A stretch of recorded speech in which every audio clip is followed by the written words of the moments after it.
Hello everyone, in today's video we are going to see one more video of English. So let's start. Already हमने ये देख लिया था. ठीक है, यहाँ तक हमने देख लिया था. बहुत सारे रूल्स मैंने आपको यहाँ पे एक्सप्लेन किए थे. So you can check this video in the playlist of basics of English. Last के सारे वीडियोज़ आपको मिल जाएंगे. ना लेट्स स्टार्ट. बहुत थोड़े थोड़े इसलिए हो पा रहे हैं एक वीडियो में क्योंकि ज़्यादा लेंदी भी नहीं बनाना है कि किसी को बोरिंग फील हो.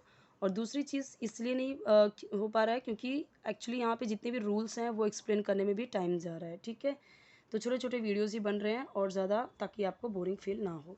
Let's start. The stem grows above the ground. The stem, ठीक है, हमने ये पढ़ा था कि मोस्टली जो रूट्स होते हैं वो ग्राउंड के बिलो, नीचे होते हैं. यहाँ पे क्या दिया है? Above. The stem grows above the ground. Same sentence दिख रहा है. You can also make like this sentences. Okay, एक के बेसिस पे आप you can also make more sentences. The stem, तना. अब यहाँ पे आपने देखा कि यहाँ पे रूट्स जब था तो ग्रो था. जब स्टेम हुआ, क्योंकि ये सिंगुलर है, तो वर्ब में एस आया. यही तो मैंने आपको एक्सप्लेन किया था कि जब आपका सब्जेक्ट है ही शी इट सिंगुलर एक वचन, तो वर्ब में एस या एस ऐड करेंगे.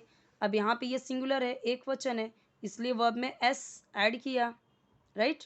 और जब यहाँ पे रूट्स था, प्लूरल था, बहुवचन था, तो हमने वर्ब में एस या एस ऐड नहीं किए क्योंकि यहाँ पे बोला था आई वी यू दे प्लूरल के साथ में.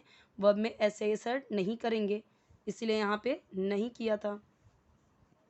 कौन सा टेंस बताया था मैंने? Present indefinite tense. जो हमें सब्जेक्ट के बाद हेल्पिंग वर्ब नहीं दिखता, वर्ब दिखता है डायरेक्टली. ठीक है, यहाँ पे भी सेम चीज़ थी. The stem grows above the ground. Stem यानी तना, ग्रोज यानी उगता है, अबव यानी ऊपर, द ग्राउंड यानी ज़मीन. स्टेम ग्राउंड के ऊपर उगता है. Okay. It grows, again see verb में एस ऐड हुआ. ग्रो यानी उगना, और क्योंकि ये प्रेजेंट इंडेफिनिट टेंस है तो सब्जेक्ट के बाद तुरंत वर्ब आया, तो ता है ती है ते हैं के सेंस में ख़त्म होता है. रूल यही कहता है कि ही शी इट सिंगुलर के साथ में वर्ब में एस एस ऐड करते हैं. तो जब यहाँ पे इट आया, यहाँ पे इट आया, तो मैंने तो बोला ही है कि इट के साथ भी वर्ब में एस एस ऐड होंगे. यही रूल था, है ना. इसलिए इट ग्रोज टुवर्ड्स सनलाइट. यह उगता है, टुवर्ड्स यानी की तरफ या की ओर, सनलाइट धूप.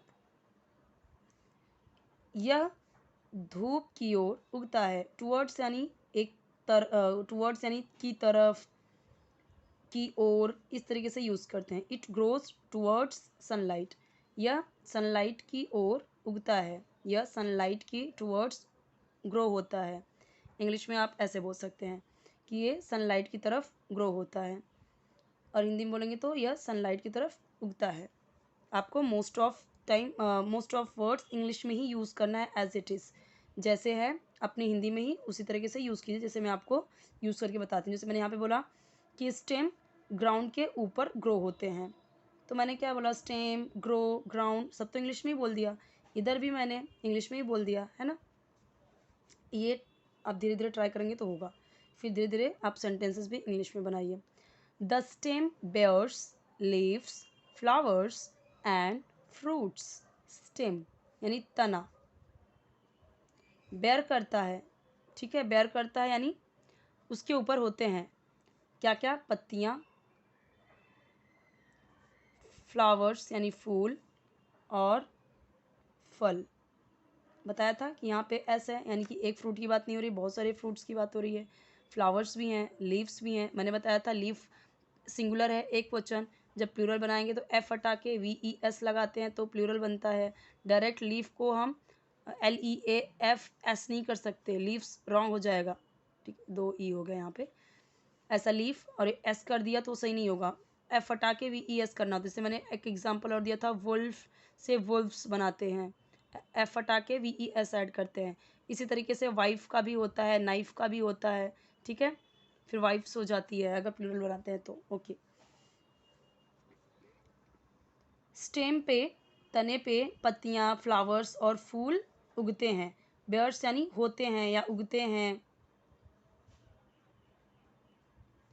यानी स्टेम, ये जो हमारा स्टेम है ये क्या, इस पे ही क्या होते हैं, लीव्स, फ्रूट्स, फ्लावर्स। ये बेयर कर रहा है ना, इनको इनको ढो रहा है, इनको उठाया हुआ है, उसको बोलते हैं बेयर करना। बेयर करना यानी किसी को सहना, किसी को उठाना, किसी के ऊपर, ये इसको इसके ऊपर ही है ना, इसलिए ये बेयर कर रहा है। ये स्टेम इन लोगों को बेयर कर रहा है। किसको किसको, ये स्टेम किसको किसको बेयर कर रहा है, फ्रूट्स को, फ्लावर्स को, लीव्स को, इनके ब्रांचेस को ये क्या कर रहा है, बेयर कर रहा है। ठीक है, यानी कि उनके ऊपर ये है। Next, most plants have leaves. अधिकतर पौधों के पत्तियां होती हैं। मोस्ट यानी अधिकतर, पौधों के, हैव यानी होती हैं, लीव्स यानी पत्तियां। मोस्ट प्लांट्स हैव लीव्स, अधिकतर पौधों की पत्तियां होती हैं। ठीक है, अब हैव मैंने आपको बताया था, ये भी मैंने बहुत ही डिटेल में समझाया था कि जब हम पोजीशन दिखाते हैं कि इसके पास हैं, मेरे पास हैं, उसके पास रखता है, होता है, तो पोजीशन जब दिखाते हैं कि उसके पास हैं, तो ही शी इट सिंगुलर के साथ में हैज़ यूज़ करेंगे, आई वी यू दे प्लूरल के साथ में हैव यूज़ करेंगे। प्लूरल यानी बहुवचन, सिंगुलर यानी एक वचन। तो जब प्लांट्स हैं तो प्लांट्स क्या है, प्लूरल है, बहुवचन है। बहुवचन है तो हैव यूज़ करेंगे, यही तो रूल कहता है ना, प्लूरल के साथ में हैव यूज़ करेंगे। यही अगर यहाँ पे प्लांट होता सिर्फ, तो प्लांट हैज़ होता। ठीक है, plant has leaves. So most plants have leaves. मैंने बोला आई हैव अ पेन, मेरे पास पेन है। अब प्लांट्स के पास क्या है, पत्तियां हैं। Most plants have leaves. The leaves are of different shapes and sizes. पत्तियां, पत्तियों के होती हैं, आर दिख रहा है तो होती हैं या हैं, ऑफ डिफरेंट्स, अलग अलग, अलग अलग, शेप, शेप यानी अब क्या, अब इसका शेप कैसा है देख रहे हो आप, इसका शेप कैसा है, राउंड है। इसका शेप कैसा है, हार्ट शेप में है। इसका शेप कैसा है, लॉन्ग है। इसका शेप आप देख रहे हो थोड़ा सा ट्रायंगल टाइप है ना। तो ये शेप हुए। ओके, अब साइज़ क्या हुआ, साइज़ यानी देखिए ये लॉन्ग साइज़ है, बड़ी साइज़ है, ये स्मॉल साइज़ है, ये भी लॉन्ग साइज़ है, ये भी स्मॉल साइज़ है। क्या समझा आपने शेप और साइज़ का मतलब, शेप यानी अलग अलग आकार की, और साइज़ यानी बड़े छोटे साइज़ की बात कर रहे हैं। सो लीव्स आर डिफरेंट, अलग अलग शेप यानी आकृतियाँ की होती हैं, आकृतियाँ। एंड यानी और, साइजेज यानी आकार, उनका आकार, बड़े छोटे की बात कर रहे हैं। ये तो शेप हो गए, शेप, शेप उनके अलग अलग शेप, राउंड शेप, और ये हार्ट शेप, लॉन्ग, ये कैसे, जैसे कि ये थोड़ा लॉन्ग शेप में आ गया, ये थोड़ा सा ट्रायंगल शेप में आ गया। ओके, तो इस तरीके से होता है शेप का मतलब कि शेप इनकी अलग अलग आकार, साइज़ यानी लंबाई छोटाई का आकार। तो दोनों को ही नॉर्मली हिंदी में अगर बोलेंगे तो शेप यानी आकार, साइज़ यानी आकार, लेकिन शेप यानी आकृतियाँ, अलग अलग आकृति की, साइज़ यानी आकार। तो हर लीव्स की डिफरेंट अलग अलग शेप एंड साइज़ होती हैं। आई होप कि आपको समझा होगा ये। Flowers are of different colours and shapes. Flowers भी कैसे होते हैं, डिफरेंट कलर्स एंड शेप में होते हैं। फूल होते हैं या होती हैं, ऑफ डिफरेंट अलग अलग, वही जैसे यहाँ पे आया वैसा ही, कलर्स रंगों के या रंग के, और शेप आकृति।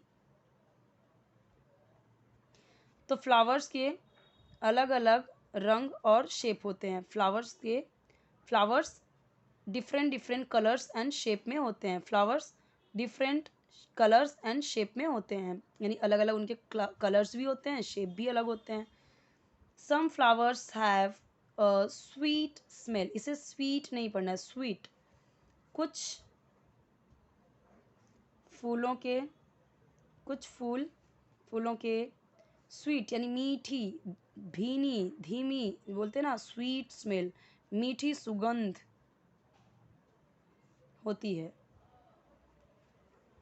ठीक है ना। हियर गिवन सम फ्लावर्स, सो रोज़ है, ये क्या आई थिंक जैस्मीन है, ये क्या है सनफ्लावर, सबको पता है सनफ्लावर। ये क्या है शू फ्लावर यानी कि हिबिस्कस है। ये क्या है मैरीगोल्ड है। ये लिली है, ठीक है। So you can take screenshot of it. I explained it in very detail, so you can take screenshot of it. Clearly सारे visible हैं सारे words। वीडियो मैक्सिमम रेजोल्यूशन पे देखेंगे तो क्लियर दिखेगा। और कोई भी वीडियो चाहिए तो कमेंट में बताइए, आपकी हेल्प के लिए ही सारे वीडियोस बनाए जा रहे हैं। चैनल ज़रूर सब्सक्राइब कीजिए, वीडियो लाइक कीजिए, फ्रेंड्स के साथ शेयर कीजिए। और जैसे जैसे कमेंट्स आते जा रहे हैं वैसे वैसे मैं वीडियोस बनाते जा रही हूँ। स्पोकन इंग्लिश का भी आपको मिलेगा, छोटे छोटे सेंटेंसेस है, इंपॉर्टेंट है, वो भी यूज़फुल है लर्न करने के लिए, बहुत जल्दी जल्दी लर्न हो जाएगा। वहाँ पे भी मैंने डिटेल में एक्सप्लेन किया हुआ है। और इससे हाई लेवल की अगर आपको देखनी है, ये आपको समझ में आ गया है, अभी बेसिक आपको समझ में आता है, रीडिंग भी आ गई है, तो आप इंग्लिश स्टोरीज ट्रांसलेशन वाले जो हैं वो भी वीडियोस देखेंगे तो ज़्यादा आपको हेल्पफुल रहेगा, क्योंकि उसमें बहुत सारे टेंसेस की बात की गई हैं, बहुत सारे ग्रामर रूल्स की बात की गई हैं, सेंटेंसेस काफ़ी लॉन्ग मिलेंगे, तो वो भी बहुत इंपॉर्टेंट है, आप वो भी देखिए। ओके।